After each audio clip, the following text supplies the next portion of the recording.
What's up, guys? It's Noah here from the Digi Bros. In today's video, I'm going to be showcasing off the blue crocodile deck that I took to the core TCG deck limited battle. I thought blue was going to be a really good choice going to a best of three, but then they swapped it to the best of one. But yeah, I had a good time playing at the tournament. Overall, I did have some issues, which you guys can see in my video link right here. My problems with the core TCG deck limited battle, but I still wanted to showcase off this incredible deck that I did.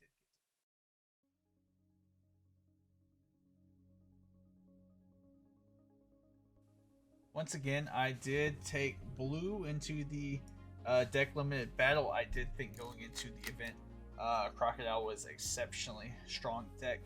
Uh, Me and a lot of other players did think that green would be the best deck going into such a limited format. With that being said, green is still a really good deck. Your kid being able to swing twice, and that promo double strike kid is also really good. But blue is just really good at countering, being able to put a bunch of their stuff back on the board. So before they actually get to utilize a bunch of the effects. So I do got the 1 liter crocodile and the 10 dawn. Don't really need to show off those. They're pretty explanatory, and the list is going to be pretty standard. Whenever I went through this deck, I wanted to maximize the number of counter power that I would have in my hand, and another reason why I picked blue because it has more blockers than any other color. So we do got 4 copies of the 1-drop 1K Trafalgar Law, alongside 4 copies of the 3-drop 1K blocker. But Hancock, she also does have the trigger where she will get played out of life. Just having multiple blockers in a format, especially going to like a best of 1 format, is exceptionally strong. Just trying to prevent them early aggressive checks if they do go really big. So I did want to max out on all the blockers we do have in the deck. So currently got 4 and 4. And moving on to vanillas, we do got the big 3-drop 5K Weevil. So I did want to mention that Law is the only 1-drop. I'm not playing any 2-drops. You can play the 2-drop vanilla Jinbei. I decided not to play him. I didn't think that the 2-drop vanillas are that good. I think 3-drop ones and are the best ones by far. But in this one, we are, spoilers, also playing the 4-drop Kuma because of the Centaur, because that card is just exceptional. So far, the only card we've discussed that doesn't have a 1K counter from hand is going to be the Law, but he is also a 1-drop blocker, so that is fine. Like I did mention, the 4 copies of the Centaur, just being able to float a Kuma right here, not Kuma, but a Pacifista out from your deck. Really strong. Being able to set this up on your ideally 3rd turn, because you would like to play the Centaur and use the effect the same turn that you play it. If you are going second, if it's you went first into your 2nd turn and you got 3 dawn, you can drop it. But there's a lot of stuff that could spot removal if you're playing against red. They will have 4 memory. They will be able to gum jet pistol to delete it, or if you're playing against purple, they can play a who's who in order to delete this.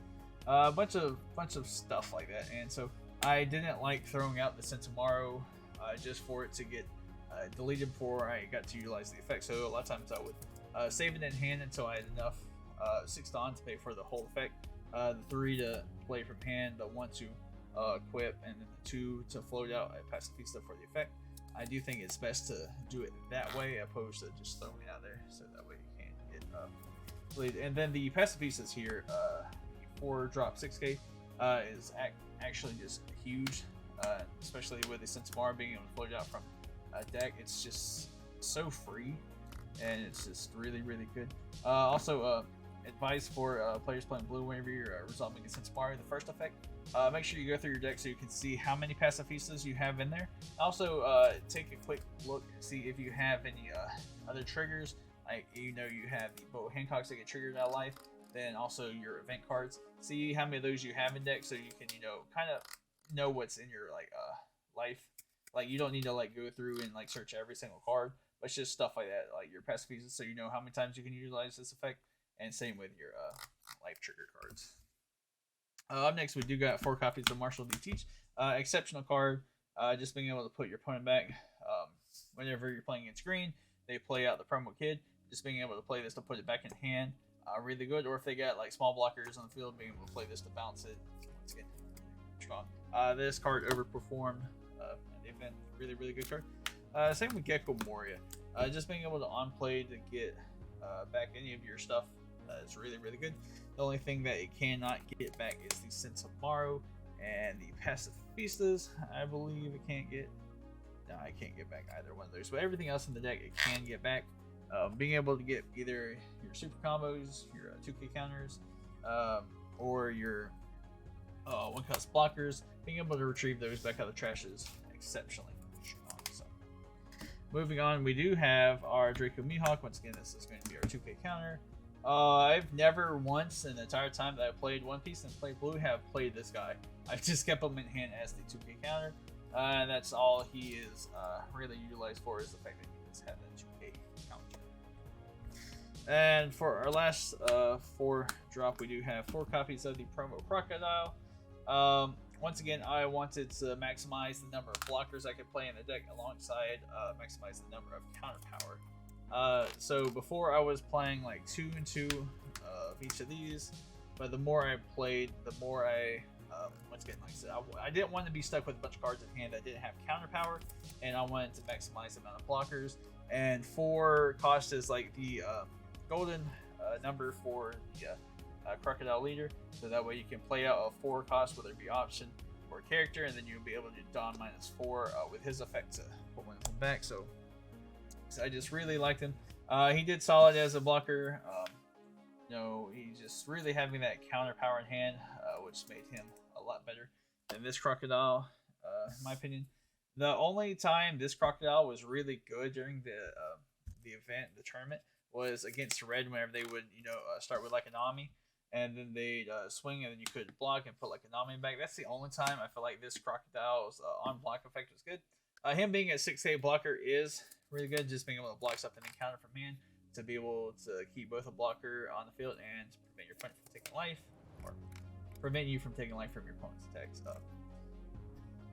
But once again, he does not have counter power, and like he's not that impactful to the game state. So he's the one I'm more like iffy on. So probably should cut that down to 2 and play a 4th copy of the Doflamingo. Once again, I wanted to minimize the number of cards in my hand or cards in my deck that just didn't have counter power. But Doflamingo right here is exceptionally crazy, just being able to put your opponent's stuff back in the hand, especially if you got like multiple of them.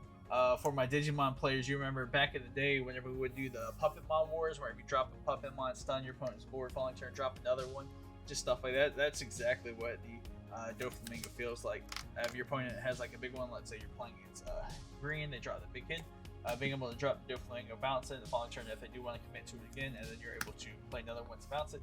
Exceptionally strong. So like I said, I probably would want a 4th one. This cutting down another one of these Crocodiles, because he is just so exceptionally good. And having such a large body, he's easily one of the better cards from the deck. So that's going to wrap up our characters. Moving on for event cards, we do have 4 copies of the Love Beam. It is a 2 cost counter plus 4K. Been strong. If you got 3 or less cards in, then you get a draw card. I didn't get that second effect too much, because a lot of times you do have a bunch of cards, and because you're not playing a ton of stuff. Like I said, a lot of our cards are 4-drop, so we're not getting too many per turn that we get to do. So a lot of times you do have more cards, and so you won't be able to utilize the draw effect. But it is good. It does not have a life trigger, a bit unfortunate, but it's still a really good counter card. And then to wrap up the main deck, we do have 4 copies of probably the best event card in the game, honestly. The Sables, which is going to be the 4 cost. Return one of your opponent's 7 cost or lower character back to the hand. It also does the same thing out of trigger. Just especially late game, whenever you have like a bunch of like bodies on board, being able to play the Sables, bounce back one of your opponent's blockers, and then the 4 you paid for this, be able to don -4 with your leader Crocodile to put back either another blocker or just some of their aggro aggressive characters that they are trying to utilize. So once again, that was the blue Crocodile list that I took for the core TCG deck limited battle. Did you guys play blue? Tell me down below what decks did you play in the deck limited battle. I know purple won the core TCG one. I know blue's been doing really good. Where's the red at? You know, red best deck. Green. Where's these green players at? Green. A lot of players swore that green was the best deck, but tell me down below in the comments what deck you played. I'd love to hear all about it. Once again, I know from the Digi Bros. I'll catch you guys later.